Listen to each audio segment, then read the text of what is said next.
Hello, rocking the bedhead today. Um, Talking about Trump. So here's a question: is anything Trump doing unlawful? Some of the things are. There's some overreach uh, on the domestic front. On a lot of what he's doing won't stand the um, the courts will say no, you can't do that. So I mean, some of there are things about arbitrary law rules or arbitrary actions um, that including firing people for no reason. You can't just lay off federal employees who have a job like that. Um, or maybe you can, but I kind of doubt it. And the Budget Impoundment Act, um, you know, won't, you know, may or may not stop him.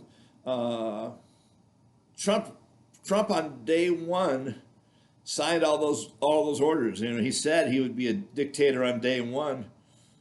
And they had the stack of paper to do it, and he did it. He promised it. People knew what he was doing. They voted for it. Elections matter. Um, it's less and less likely that I would ever work for the guy, even if asked. Uh,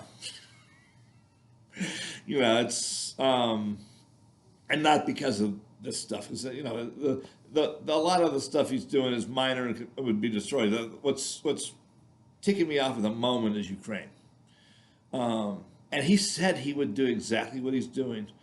Um, to side with Russia. Everybody knows he's a Russian asset. If people didn't know, then they're just they thought, oh, he's.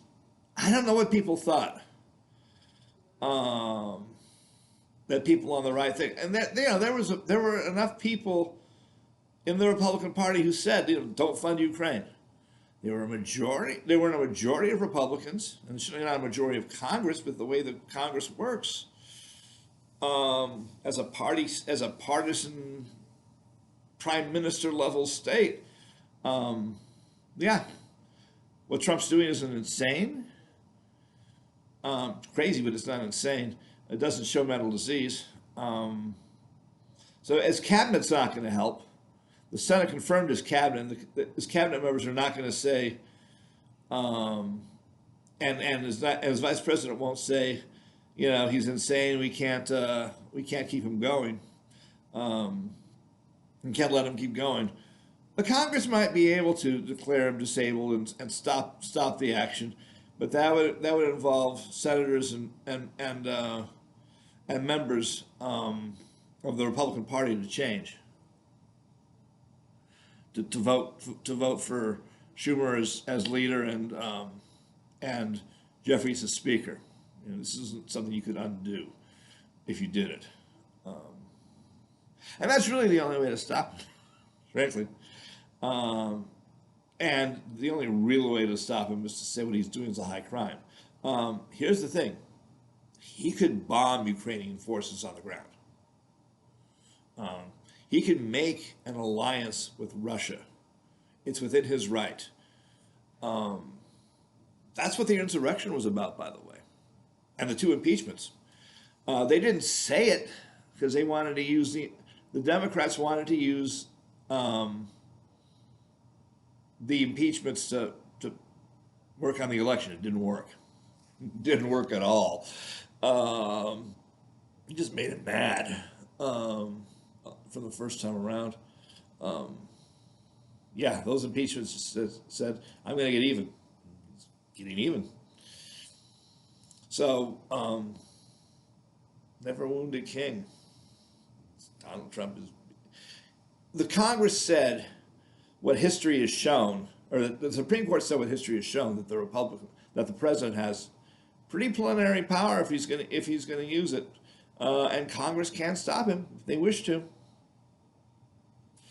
It takes a 2/3 vote in each house, but enough to override a veto. And we've done that before in this country. We did it for a long time.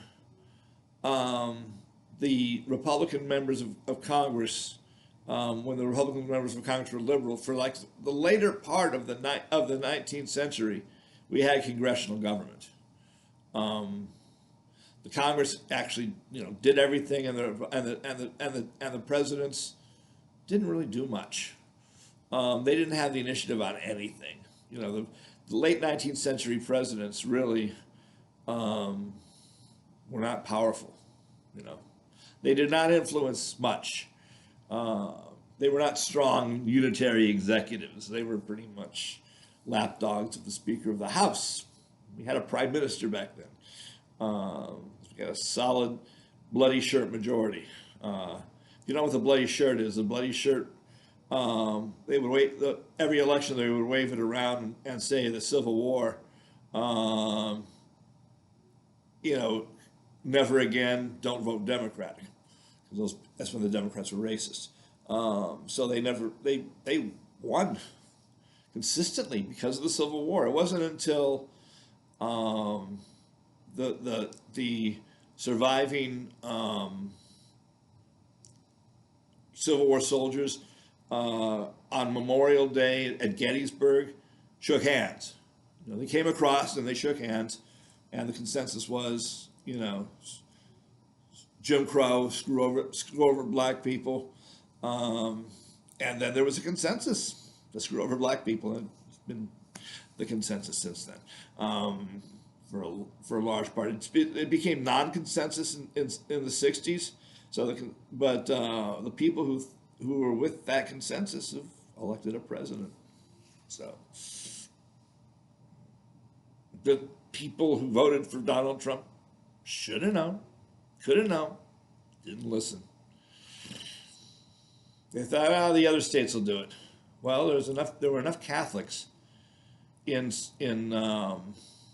swing states, all the swing states, who thought that Kamala Harris signing a bill enshrining abortion in law nationwide was too much for them. It's a little margin. Democrats who didn't show up, who were Catholic.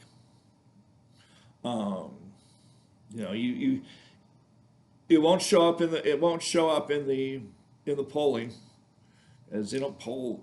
They say, did you vote in the election? And people will say no. It's like, they don't say, why did you stay home? It would be, I think you could probably find it if you actually asked people who voted in the election, Democratic, you could ask Democrats who did not vote in 2024, who did vote in 2020, presumably for Biden, and didn't vote because of Harris. You could ask them, was abortion a factor? It doesn't matter what the voters said. We know how they voted on it. It's the question is, what did the non-voters say? Did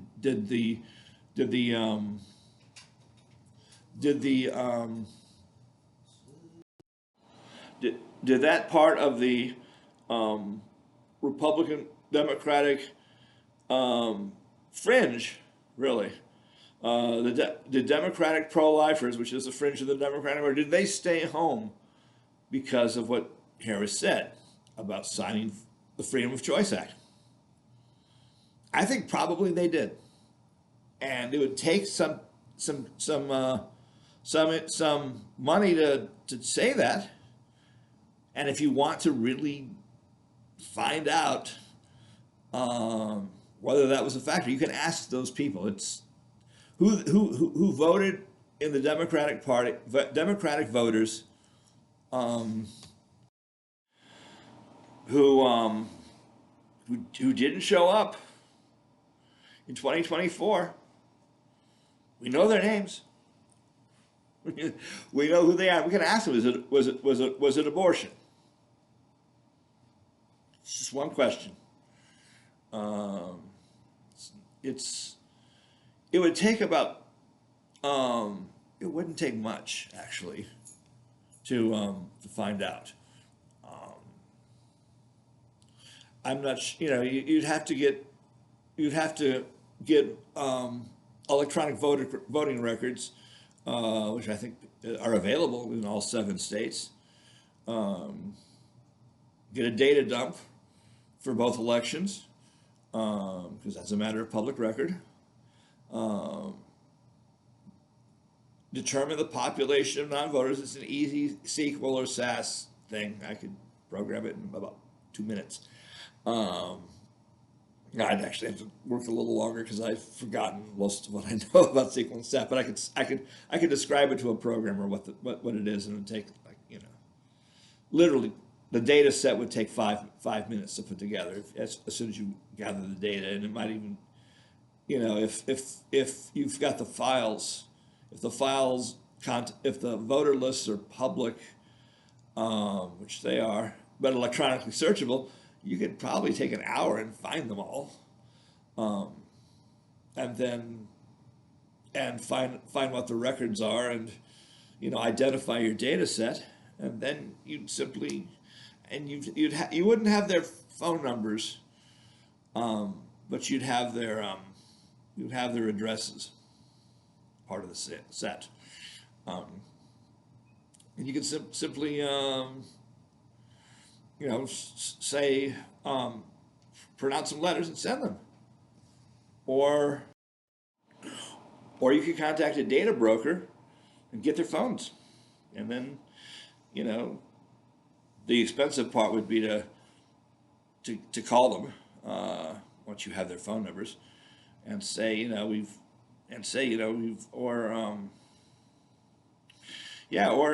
probably get their emails. Just send an email. Wouldn't take more than a few $100s probably to do a matching. It's a quick thing. It's probably a cheap thing. Just send them an email saying, why did you stay home? And give them some options. It's like, we're seeing why people didn't vote, why Democrats didn't vote for, just say what you're doing. Say, what was wrong with Kamala that you didn't vote? Why didn't you vote on election day? You voted for Biden, you didn't vote for Kamala, or you didn't vote out for those. We expect you voted for Biden because you're a Democrat. We know you didn't vote for Kamala because you didn't show up, and that this cost the election. Why? And they'll be perfectly pleased to tell you.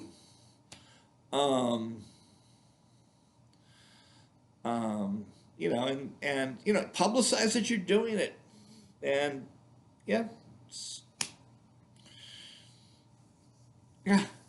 Anyway, though, let's circle back, and this is going to be a 2-part video. So we know why Trump's in charge, and we know that the Supreme Court has said that, he's got fairly wide latitude. And history will tell you the president has fairly wide latitude. So, we know generally what people voted for, and we know probably why Kamala didn't win, because of abortion. Became the key issue, even though it was a slim majority. And for those people, everything else didn't matter. Not signing the Freedom of Choice Act is what mattered. And that was a strategic mistake on Kamala's part, just as it was on Hillary's part.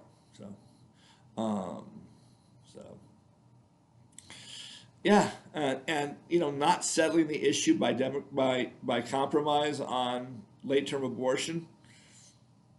This is the fruit of the tree from not doing that. So,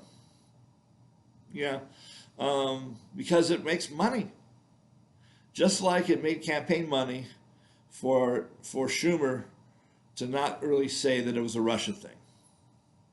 I mean, to not stress it hard, because the information was there. We know who was on Team Crazy and their association. We knew that Flynn, Byrne, and Giuliani and Trump were all on Moscow's side on every issue, and they were probably being guided by that. More to come.